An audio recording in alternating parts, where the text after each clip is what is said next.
द्रौपदी की चीर हरण पर भगवान श्री कृष्ण ने आखिर क्यों उनके पुकार करने का इंतजार किया, आइए जानते हैं इसके बारे में। जब दुशासन ने भरी सभा में द्रौपदी की साड़ी उतारने के लिए कहा गया, तब द्रौपदी को एहसास हुआ कि उन पर बड़ा संकट आया हुआ है।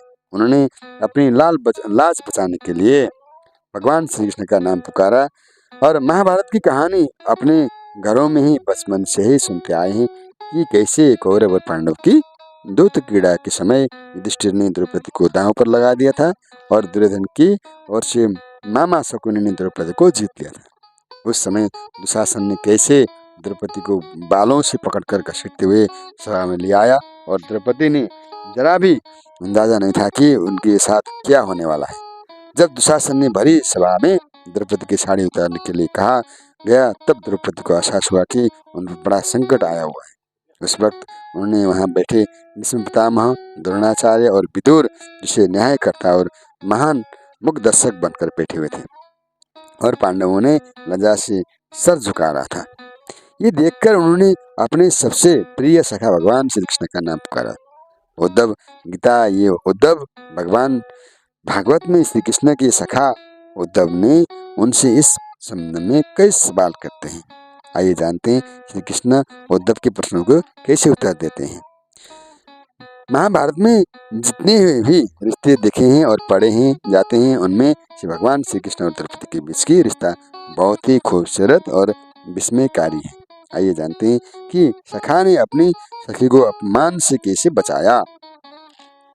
महाभारत में दुर्योधन और उसके भाई दुशासन द्वारा द्रौपदी की वस्त्र का चीरहरण एक बहुत ही शर्मनाक घटना है और अगर कोई कौरव और पांडव की पत्नी की चीरहरण करने पर सफल हो जाते हैं तो ये और भी बुरा होता है। लेकिन भाई, सखा, मित्र और रक्षक भगवान श्री कृष्ण समय रहते पंच राजकुमारी को बचा लिया। लेकिन इससे पहले कि हम आपको महाकाव्य में इस प्रकरण के बारे में और बताएं, यहाँ द्रौपदी और श्री कृष्ण के बीच के विशेष और खूबसूरत रिश्ते के बारे में और अधिक जानकारी देते हैं।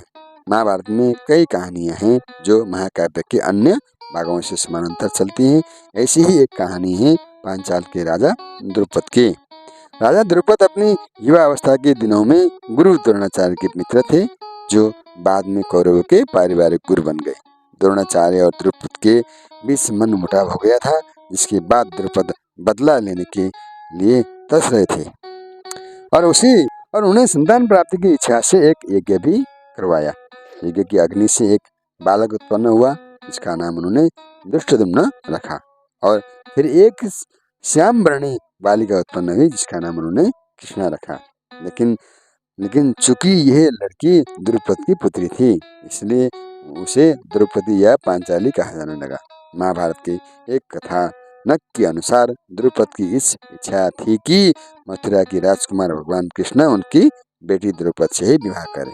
द्रुपद को यह भी उम्मीद थी कि इस तरह वो द्रोणाचार्य द्वारा किए गए अपने अपमान का बदला ले सकेंगे।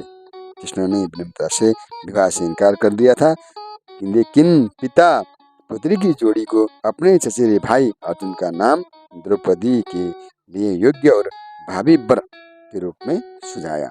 पांडव ब्राह्मणों के बेस में स्वयंवर में पहुंचे और अर्जुन ने धनुर्विद्या प्रतियोगिता को पूरा कर दुल्हन का हाथ जीता, जिसे वो वहां के प्रसिद्ध पुरुष हार गए थे। ऐसा कहा जाता है कि कृष्ण और द्रौपदी के बीच एक प्रतीकात्मक रिश्ता था। कृष्ण और द्रौपदी को सखी एक सहेली कहते थे और द्रौपदी उन्हें सखा ऐसा मित्र जो पुरुष कहता है। मूल रूप में दोनों के बीच आख्या या दोस्ती संबंध एक दूसरे की प्रतिबद्धताओं की खुशियों, जीवन में होने वाली परेशानियों की गहरी समझ पर आधारित था। वे लगभग टेलीपैथिक रूप से जुड़े हुए थे। एक बार जब कृष्ण ने अर्जुन को अपनी बहन सुभद्रा के, जो बाद में अभिमन्यु की मां बने, सुभद्रा से विवाह करने की प्रस्ताव दिया, तो द्रौपदी बिना किसी विरोध के इस गठबंधन के लिए सहमत हो गई। बाद में जब पांडवों को अज्ञातवास पर जाने के लिए मजबूर किया गया, तो कृष्ण ने अपनी सेना के साथ जंगल में पहुंचे। पांडव जंगल के एक मितव्ययी जीवन जी रहे थे और कृष्ण के आने से पहले उन्होंने सभी अभी भोजन समाप्त किया था। जब इन्हें अभी अभी भोजन समाप्त किया था।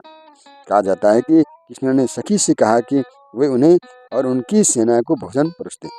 इससे द्रौपदी चिंतित हो गई। कृष्ण ने उसकी दुविधा को समझ गए और उस बर्तन में देखने की कहा को जिसे उसने कुछ देर पर पहले चावल पकाए थे। वो जानती थी कि वो बर्तन के भीतर तल पर चिपके हुए चावल के एक दाने को छोड़कर वो अपनी ही खाली हो चुका था। और देखो अब उसमें चावल था और जब तक दल के आखिर व्यक्ति को भोजन नहीं मिला जाता था तब तक वो खत्म नहीं होता था। ये कृष्ण की उसकी प्रति सहानुभूति थी और इस प्रकार अच्छे पात्र क्षमता वाला बर्तन ध्यान में आया। ऐसा कहा जाता है कि बार बार जब भगवान कृष्ण ने शक्तिशाली सुदर्शन चक्र चलाने के कारण अपनी अंगुली को चोट खाली थी तो उसकी अपनी बहन सुभद्रा ने सूती कपड़े का एक टुकड़ा ढूंढना शुरू कर दिया था जिसे वो फाड़कर उनके लिए पट्टी बना सकें। हालांकि द्रौपदी ने जल्दी से अपनी महंगी ब्रोकेड वाली साड़ी को पल्लू का एक हिस्सा फाड़ दिया था और खून को बंद कर दिया था। ये कृत्य कृष्ण के मन में हमेशा के लिए अंकित हो गया। मथुरा के यादव राजकुमार ने चीरहरण प्रसंग के दौरान इस प्रकार का बदला चुकाया। ऐसा कहा जाता है कि जब दुर्योधन और दुशासन ने पांडव राजकुमारों की पत्नी द्रौपदी को निर्वस्त्र करने का प्रयास किया तो उनसे अपने भाई सखा से प्रार्थना की और भाई और सखा श्री कृष्ण ने तब द्रौपदी की ढकने की कपड़े के अनगिनती ढेर भेजे। इस प्रकार कौरव ने राजकुमारों को दुष्ट और नापाक इरादों से विफल कर दिया। कौरवों के चीरहरण विफल हो गए और द्रौपदी के भरे दरबार में कपड़े उतारने के मान से बचा लिया। यहाँ तक कि भीष्म और विदुर जैसे बड़े लोग भी असहाय होकर देख रहे थे। ऐसा कहा जाता है कि द्रौपदी का कृष्ण की घायल उंगली पर रेशमी पल्लू बांधना उसी प्रकार का प्राय है जैसा कि आजकल लड़कियां भाई की कलाई पर राखी बांधती और बदले में बहन की रक्षा करनी होती है। ठीक उसी प्रकार जैसे कृष्ण द्रौपदी के साथ खड़े थे। द्रौपदी के कल्याण के प्रति कृष्ण की प्रतिबद्धता उन सभी के जीवन के अंत तक बन रही। यहाँ तक कि कुरुक्षेत्र के महान युद्ध में भी श्री कृष्ण हालांकि उन्होंने किसी भी पक्ष की ओर से हथियार उठाने से इनकार कर दिया था।